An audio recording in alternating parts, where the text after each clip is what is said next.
Hello, I'm Monica Reinagel, and you're listening to the Nutrition Diva podcast. And today we're talking about how diet and nutrition support thyroid health. Hashimoto's thyroiditis is a somewhat common autoimmune disorder that affects the thyroid gland, and it affects more women than men, and it's usually diagnosed in early adulthood. Typical symptoms of low thyroid function include unexplained hair loss, weight gain, dry skin, and intolerance to cold temperatures. And if you're suffering from any of those symptoms, your doctor may order a blood test just to see how your thyroid is functioning.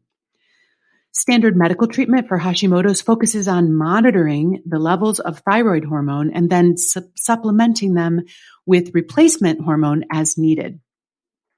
Beyond that, though, a conventional endocrinologist isn't likely to have much, if anything, to say in regards to diet or lifestyle changes. But women who get this diagnosis often stumble across a lot of alternative therapies online, including a controversial diet called the autoimmune protocol. Joining me today to discuss the role of nutrition in supporting a healthy thyroid is Sunny Brigham, a clinical nutritionist who specializes in digestive health, healthy weight loss, and all things thyroid, including Hashimoto's disease. She's also an adjunct professor at Maryland University of Integrative Health. Welcome, Sunny. Hi, thank you. Thanks for having me. Can you just quickly give us an overview of the basic tenets of the autoimmune protocol? Yeah, so the basic tenets of the autoimmune protocol is essentially just to remove all inflammatory foods from the body or foods that have been classified at one point or another to be inflammatory to someone somewhere at some point in their life. And this would leave you with a small handful of foods to consume. At the end of the day, you're essentially consuming meat, a small handful of vegetables, and 1 to 2 servings of low sugar fruit a day. The diet does remove all grains, all legumes, including peanuts, all nuts, all seeds, most fruits, and actually some vegetables from the diet, including starchy vegetables, some nightshades, lots of different seasonings, your beloved coffee, or I should say my beloved coffee, tea, chocolate, popcorn, all the good things that we tend to look forward to. So it's a very basic diet is what it comes down to. Right. So this is a somewhat standard elimination diet protocol, or maybe even more extensive than some. And then the idea is once you've reduced symptoms, then you systematically reintroduce foods and see if you can catch which ones might be triggering your reactions. That is the overall goal of it. Yes. I call it the elimination diet on steroids because it can take you, all the foods that it's removing, it can take you almost 2 years to properly reintroduce all these foods back into your diet. So I get a lot of people that come to me and say, well, my doctor wanted me to follow this for 3 months, or my integrative doctor wanted me to follow this for 3 months. And I'm thinking, okay, well, 3 months is kind of the starting point. This is really a long haul diet that you're taking on here. And as you say, it's very extreme. It's quite restrictive. For example, what happens if you are a vegan? Then, because meat is kind of one of the foods that stays in place here, then you're down to pretty much just a couple of vegetables and some fruit, maybe not even a fully balanced diet. Exactly, because you're not getting any legumes. You're pretty much taking out all sources of vegetarian or vegan protein from the diet, and nobody can really subsist on, that. I mean, it would be limited calories to, right at the end of the day as well. So this might actually not even be an option for vegans. I would agree, although I have seen people do it, and it the outcome hasn't been great. Well, in your opinion, how strong is the evidence to support this autoimmune protocol approach? Have there been good peer-reviewed studies on the outcomes here, or is this mostly based on anecdotal evidence? It is mostly based on anecdotal evidence. When you do, search on PubMed or any of the other search engines for peer-reviewed studies, there's really only one that I was able to uncover, and it was a very small study. It started with 17 women and ended 16 to finish, so very, very small. And what they found is it didn't actually have any impact on their antibodies. Their antibodies did not lower. The alterations to their thyroid wasn't there as often as promised. It did bring down their CRP, which is a common marker for inflammation in the body, but it didn't have the effect on the thyroid that is often touted when people see this diet. But by and large, anecdotal is what's kind of pushing the autoimmune protocol. Wow.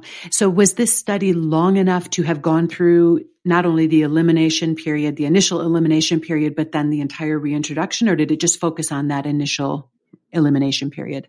It just focused on the initial elimination period. Right. Well, and yet there is anecdotal evidence with women who have Hashimoto's that they consider to be poorly managed with just the standard conventional medical treatment. They do feel better. So there might be something here, but I wonder if it is more extreme and more restrictive than's actually necessary to bring relief from these symptoms. I think it's the latter, because most often individuals today are eating a fairly processed diet, or just maybe not even a well-balanced diet, more carbohydrates and less protein than they need. And so they're experiencing a lot of symptoms that come with a low nutritive value diet. And so when they kind of go from their standard everyday diet to something so extreme like the autoimmune protocol, after they get through that initial, their body's kind of rebelling against them, they have the brain fog starts to go away. You get the headaches that kind of come when you cut sugar and things like that out of your diet. They initially start to feel better after those first 3 to 5 days. And they think, this is it. This is the diet for me. But quite honestly, I see the same thing with other women that have Hashimoto's without doing such an extreme diet, just by making small little changes to their diet, maybe increasing their protein or changing refined carbohydrates for more complex carbohydrates, or paying attention to their body and seeing what foods just don't make them feel well. Are there certain foods that are creating a little reflux for them? Or are there certain foods that are creating bloating or feeling a little sleepy after they're having? That's a better and easier way to understand what foods might be causing these reactions than something that's so extreme. But I think you can get to the same end goal without taking on something so restrictive.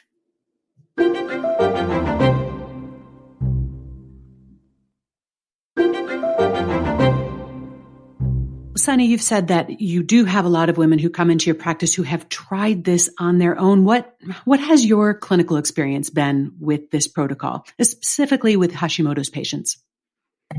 With my Hashimoto's patients, when they have tried it, often they come to me after they feel like they have failed.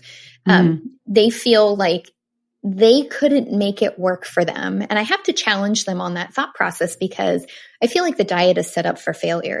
It's very difficult to do if you work, if you have kids, if you have a life. It's very hard to stick with. And so, as women in general that tend to be chronic dieters, we typically blame ourselves immediately when we can't stick with a diet. And that's not necessarily the correct thought process to take, because often these diets just aren't set up they're not set up correctly for the body, I should say. So what I see is, the women that come to me and say, well, I've done this and it didn't work for me, so I must be broken. There's something wrong with me. So we have to kind of backstep a little bit and kind of look at things, and I'll ask them what they tried and why they feel that it didn't work for them. And what it comes down to, it was just too restrictive for their body. And so then I start them with, okay, well, let's just listen. Let's listen to your body and tune into it, because it's talking to you all the time. We just need to learn how to listen to it a little bit better. But by and large, most people fail on the diet and then they blame themselves. So we kind of take a little bit more of an altered approach to it. Yeah, it sounds like we can get largely the same results with a much less restrictive diet by customizing it and being more responsive to each patient, instead of this sort of blanket, let's just remove everything that's ever been a problem for anyone from your diet. That should do it, but at what cost? At that point, the cure almost becomes more burdensome than the disease. Absolutely. Yeah. So how do you approach women with Hashimoto's to optimize their health and well-being? Some dietary tweaks, but what makes the biggest difference for them? It's hard to say that there's one thing that makes a big difference, because I kind of take a 3-step approach to Hashimoto's. So first and foremost, I really like for everyone to do a food mood log. And this is a log where we're going to write down what foods we're consuming. And we're not worried about calories. We're not worried about serving sizes. It doesn't matter if we had 6 ounces of beef or a burger and some fries. It makes no difference. The goal is to just write what you had. And then how did that food make you feel? Did you notice any symptoms that come up? Did you feel any different after the meal than you did before the meal? So the first thing I had them do is really start to look at their food, the foods that they're consuming, and what effect that's having on their overall health. The second thing that we do is we look at sleep. Fatigue is a really big symptom. I don't want to say a problem, but it's a really big symptom. It's a common symptom of women with Hashimoto's. And they can sleep, 9, 10 hours a night and still feel extremely exhausted during the day. And some of that is due to the food. Some of it's due to hormone imbalance, and some of it is due to just sleep quality. The women that typically have Hashimoto's disease often tend to be the women that are doing it all, which I think is a good majority of the women today. And, their minds are racing at night. So they typically take a little bit longer to sleep. They wake up constantly throughout the night. And so they're never really hitting those deep sleep cycles where your body actually repairs. And so they're not really regenerating that nice DNA, creating new cell tissue throughout the night. And so they just feel exhausted all day long. So sleep quality is something that we focus on. And then stress management. I never say stress reduction because I think in this day and age, it's insane to think that you can reduce your stress. I think that is an unrealistic goal, but we can manage our stressors a little bit better. You can't change the stress that happens outside of your own personal home or outside your own personal being, but you can work to manage your response to those various stressors that you're going to encounter on a day-to-day basis. So those are the 3 approaches that I typically take when I have a new patient with Hashimoto's. Right. And very little of what you just discussed is going to be included in that conventional endocrinology approach, which is let's just add thyroid hormone until we get your numbers in range. And if you don't feel well, maybe, that's in your head or something. So I can see why women go looking for more answers, more solutions, but it sounds like they don't need to go nearly as far as the autoimmune protocol would suggest in order to feel a whole lot better. Exactly. You hit it right on the head. And I can, like you said, I can understand why they're researching, and I applaud them for taking control of their health, for doing the heavy lifting, for doing the work and the research, because they didn't get the answers that satisfied them at their primary care physician's office or their endocrinologist's office. One thing that I often say to the women in my world that have Hashimoto's disease is that your thyroid medication doesn't actually do anything for your antibodies. And a lot of them didn't know this coming in. They think that this medication is going to balance my thyroid hormones, but it's also going to lower my antibodies. It doesn't do anything for the antibodies. You have to start thinking of these conditions as basically 2 separate things. They do play off of each other, but you can have general hypothyroidism without Hashimoto's, and you can have Hashimoto's without hypothyroidism. Right. And just to explain, the antibodies are a measure of the body's autoimmune activity. So they're being generated because the body is fighting against its own tissue. So that can be a marker of how active that autoimmune activity is. Yes, exactly. Well, before I let you go, I know that there is a lot of questionable information and advice out there for women with both Hashimoto's and non-Hashimoto's hypothyroidism. So are there other myths or misinformation that you come across over and over again that you'd like to clear up? Yes. And I'm going to preface this with, I feel like I'm going to get vilified for this answer, and I'm okay with that. You're in good company. It's a very controversial response I'm going to give.